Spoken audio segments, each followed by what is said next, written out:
आप लोग के बीच हम आए हैं सर्दी और खांसी के लिए कुछ दवाई लेकर।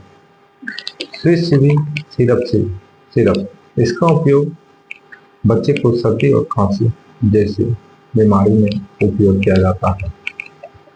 उसके साथ एलर्जिन एम सिरप उपयोग करने से बच्चा का एलर्जी जैसी समस्या को और खांसी एलर्जी से ज़्यादा होता है या दम फूलता है, उसमें इसका रोल बहुत ज़्यादा अच्छा रहता है।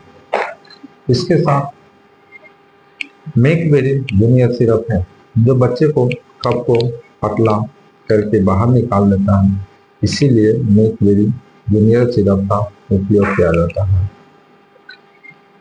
डोलो एमएफ सिरप जो बच्चों के बुखार रहता है उस बच्चों में इसका उपयोग करना चाहिए। इससे